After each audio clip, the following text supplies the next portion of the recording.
नमस्कार। हमारे चैनल में आपका स्वागत है। मैं हूं रामचंद्र मौर्य। क्या अब प्रधानमंत्री नरेंद्र मोदी और गृह मंत्री अमित शाह कभी चुनाव हारेंगे? क्या अब चुनाव आयोग निष्पक्ष चुनाव कराएगा? क्या अब सुप्रीम कोर्ट निष्पक्ष होकर न्याय करेगा?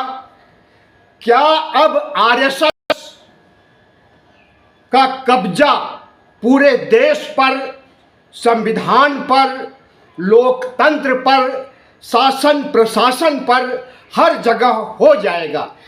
साथियों, इन सभी सवालों का जवाब है हाँ।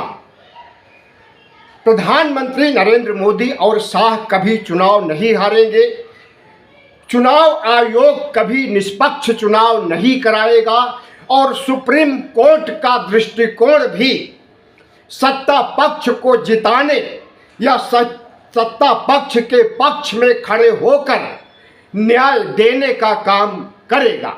और आरएसएस जो चाहता है कि लोकतंत्र और संविधान उसकी मुट्ठी में बंद हो जाए और वह मुट्ठी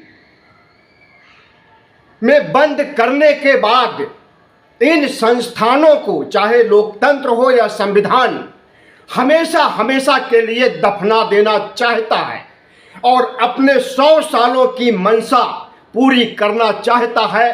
धर्मनिरपेक्ष भारत को हिंदू राष्ट्र बनाकर, मनुस्मृति को संविधान का दर्जा देकर, उसी दिशा में चुनाव आयोग जा रहा है, उसी दिशा में सुप्रीम कोर्ट जा रहा है और उसी दिशा में प्रधानमंत्री नरेंद्र मोदी और गृह मंत्री अमित शाह जा रहे हैं। 2024 के लोकसभा चुनाव में जब भारतीय जनता पार्टी की हार होती है और 303 सांसदों वाली सरकार 240 पर आकर के रुक जाती है, तो उसी समय नरेंद्र मोदी, मोहन भागवत और गृह मंत्री अमित शाह कसम खाते हैं कि भविष्य में अब कोई भी चुनाव नहीं हारना है। साम दाम दंड भेद चुनाव आयोग एजेंसियों को मैनेज करके, सुप्रीम कोर्ट को अपने फेवर में करके सभी चुनाव जीतना है और पूरे देश के सभी राज्यों पर कब्जा करना है और दिल्ली का कब्जा हमेशा बरकरार रखना है। इसके लिए चुनाव आयोग को सेट कर लिया गया है। अपनी मर्जी का तीनों चुनाव आयुक्तों को बना करके, और सीबीआई, ईडी, आईटी तो उसके पालतू हो गए हैं। और सुप्रीम कोर्ट की जहां तक बात है, तो सुप्रीम कोर्ट के जजों को भी डरवाया गया है कि अगर हमारे पक्ष में न्याय नहीं करोगे, हमारे पक्ष में फैसले नहीं करोगे, तो वही हाल होगा जो सीबीआई जज लोया का हुआ था, यानी मौत। और मौत से कौन नहीं डरता है। और दूसरे, सुप्रीम कोर्ट में 99% जज हैं जो आरएसएस का समर्थन करते हैं और भारतीय जनता पार्टी की विचारधारा को बिलोंग करते हैं। और यह वही जज हैं जो मनुवादी हैं और ब्राह्मण हैं और चाहते हैं वो कि धर्मनिरपेक्ष भारत को हिंदू राष्ट्र बनाया जाए। तो पूरे तंत्र में भंग पड़ गई है और पूरा तंत्र प्रजातंत्र पर हावी हो गया है, या यूं कहें कि हावी हो जाएगा थोड़े समय बाद।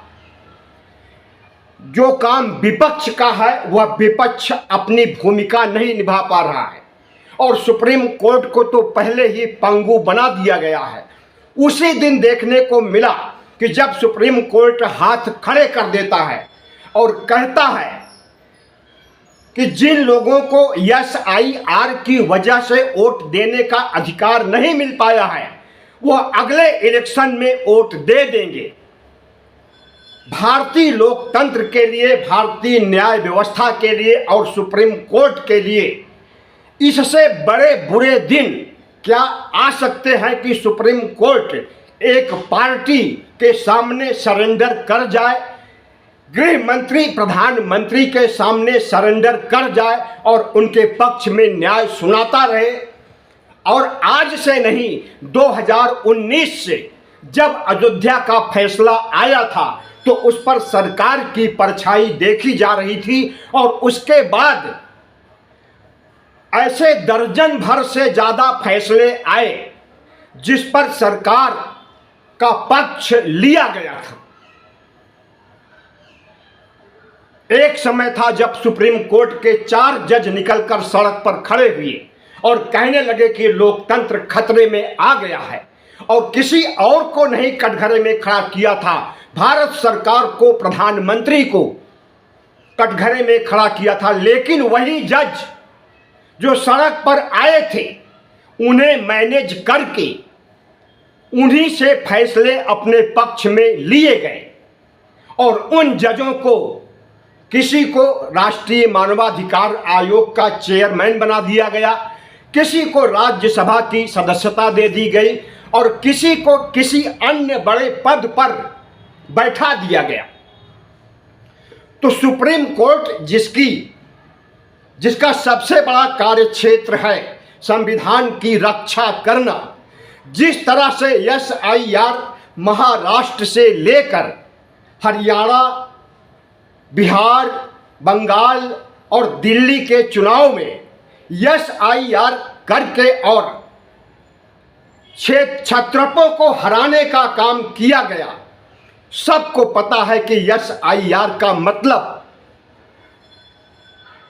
कि विरोधी पार्टी के समर्थकों, मतदाताओं के वोट काटना, सीधी सी बात है। और इस काम में महाराष्ट्र से लेकर के पश्चिम बंगाल तक उसे सफलता मिली भी है और इस सफलता को वह आगे भी बढ़ाना चाहती है। अब अगर कोई चुनाव नज़दीक है तो वह पंजाब और उत्तर प्रदेश का है।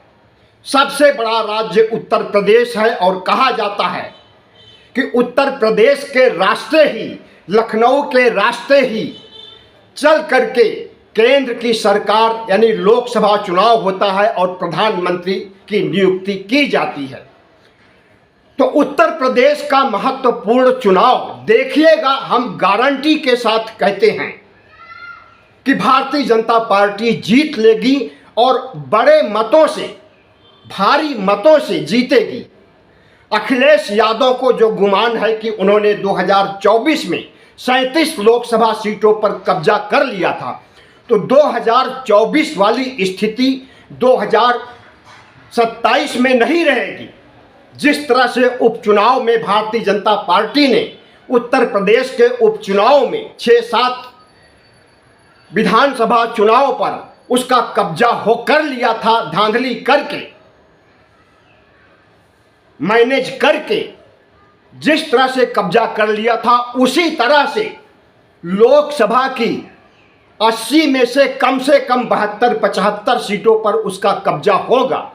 और उत्तर प्रदेश विधानसभा का जो चुनाव होने वाला है इसमें उसे फिर से बहुमत मिलेगा और जो बहुमत अभी मिला हुआ है इससे बड़ा बहुमत मिलेगा।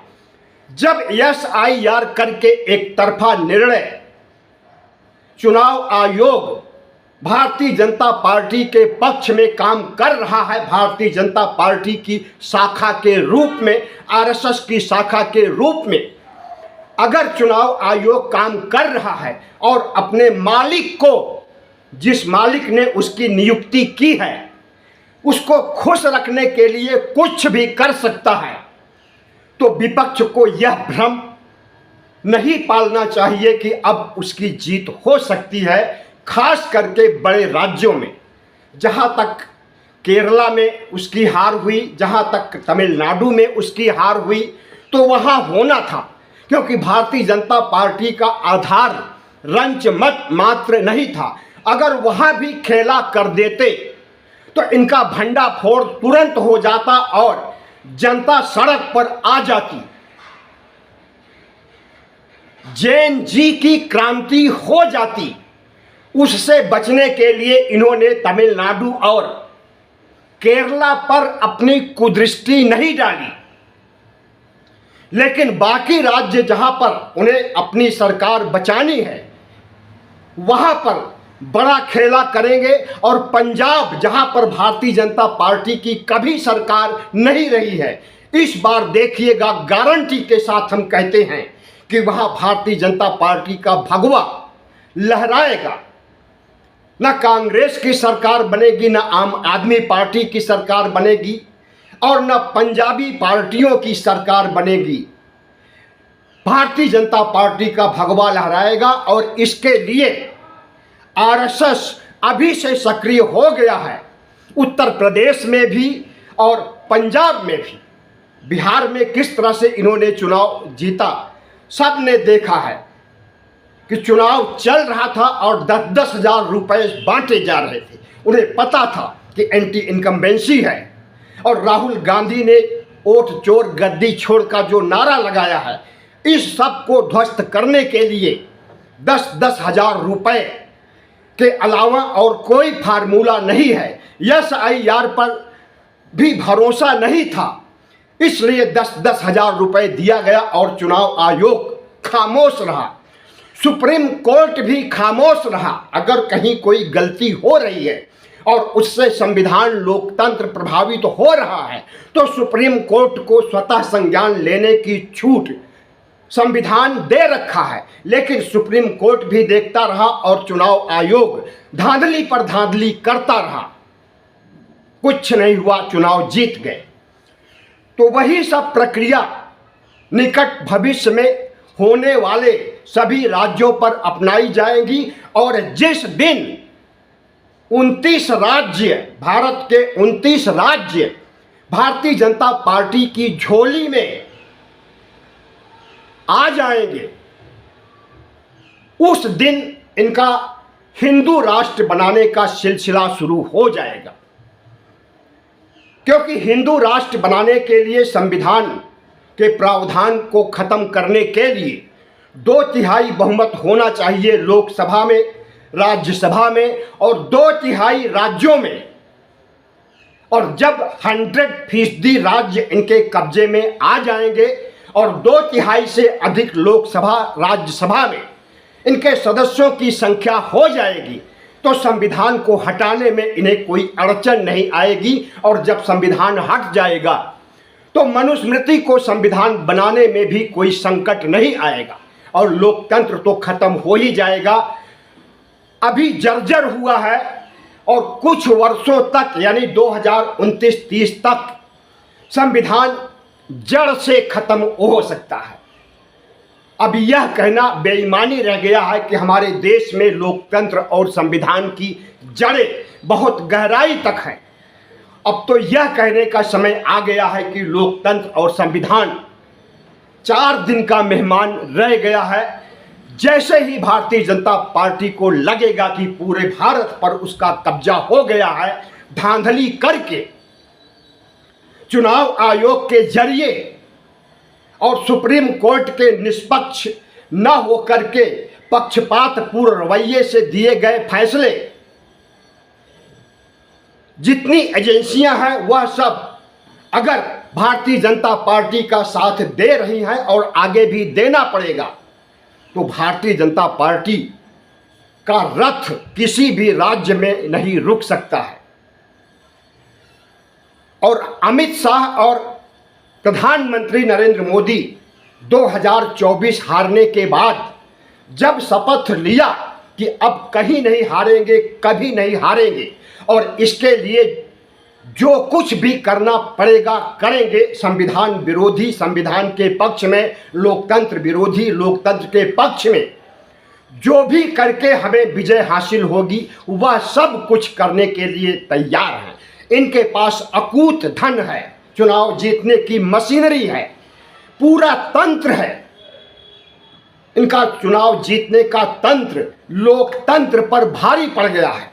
और संविधान की तो यह स्थिति हो गई है कि उसके प्रावधानों को जर्जर किया जा रहा है और लोकतंत्र के चारों स्तंभों पर कब्जा कर लिया है। मीडिया पर तो बहुत पहले से कब्जा हो गया है। लोकसभा राज्यसभा इनकी मुट्ठी में है। न्यायपालिका को मैनेज कर लिया है। तो लोकतंत्र, इन्हीं सब स्तंभों को लोकतंत्र कहा जाता है। चार स्तंभ जो होते हैं, व्यवस्थापिका, कार्यपालिका, न्यायपालिका और मीडिया, इन सब को अच्छे ढंग से मैनेज कर लिया है। तो अब भारतीय जनता पार्टी की हार कभी नहीं होने वाली है और विपक्ष के सामने अब यही एक रास्ता बचा है कि जैन जी को लेकर के आगे बढ़ें। जिस तरह से